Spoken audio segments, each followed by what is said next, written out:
എറണാകുളത്തെ വിദേശ വിദ്യാഭ്യാസ സ്ഥാപനത്തിലെ തട്ടിപ്പിൽ പരാതിക്കാരെ പ്രതികൾ ഭീഷണിപ്പെടുത്തുന്നുവെന്ന് പരാതി. 3.5 കോടി തട്ടിയെടുത്ത കേസിൽ ഒളിവിൽ പോയ പ്രതികൾ പരാതിക്കാരനെയും ബന്ധുക്കളെയും വിളിച്ച് ഭീഷണിപ്പെടുത്തുന്നു എന്നാണ് ആരോപണം. ഒളിവിലുള്ള പ്രതികൾക്കായി പോലീസ് അന്വേഷണം വ്യാപിപ്പിച്ചു.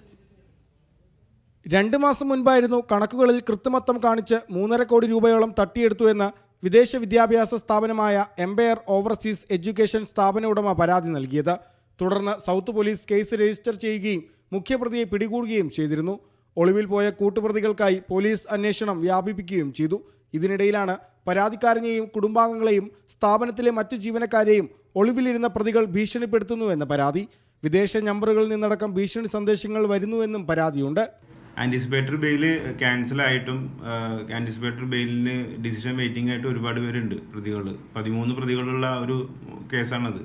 ഈ 13 പ്രതികളിൽ 4-5 പ്രതികളോളം നമ്മളെ നിരന്തരം ഭീഷണിപ്പെടുത്തിക്കൊണ്ടിരിക്കുന്നുണ്ട്. അത് നമുക്ക് ട്രാക്ക് ചെയ്യാൻ പറ്റാത്ത നെറ്റിലൂടെയും ഇൻ്റർനെറ്റിലൂടെയുള്ള കോളുകളും വാട്സപ്പ് കോളുകളും റെക്കോർഡ് ചെയ്യാൻ പോലും പറ്റാത്ത, നമുക്ക് ലീഗലി മൂവ് ചെയ്യാൻ പോലും പറ്റാത്ത രീതിയിലാണ് ഭീഷണിപ്പെടുത്തുന്നത്. സ്റ്റാഫുകളെയും ഭീഷണിപ്പെടുത്തുന്നുണ്ട്. സ്റ്റാഫുകളുടെ ഫാമിലി ലൈഫിൽ അവരെയും ഭീഷണിപ്പെടുത്തുന്നുണ്ട്. ഇപ്പോൾ എല്ലാവർക്കും ജോലിക്ക് വരാൻ തന്നെ പേടിയാണ് ഇപ്പോൾ സിറ്റുവേഷനിൽ. അറസ്റ്റിലായ മുഖ്യപ്രതി സുജിത്തിന്റെ ജാമ്യാപേക്ഷ കോടതി നേരത്തെ തള്ളിയിരുന്നു. തട്ടിയെടുത്ത പണം കൊണ്ട് പ്രതികൾ സമാന പേരിൽ മറ്റു സ്ഥാപനങ്ങൾ തുടങ്ങിയെന്നും പരാതിക്കാരന്റെ ഓഫീസിൽ അതിക്രമിച്ചു കയറി ഓഫീസ് തല്ലിത്തകർക്കാൻ ശ്രമിച്ചെന്നും പോലീസ് കണ്ടെത്തിയിരുന്നു. പ്രതികൾ തട്ടിയെടുത്ത പണം ബന്ധുക്കളുടെയും സുഹൃത്തുക്കളുടെയും അക്കൗണ്ടിലേക്ക് മാറ്റിയതിന്റെ രേഖകളും പോലീസ് കണ്ടെത്തിയിട്ടുണ്ട്. മീഡിയ 1 കൊച്ചി.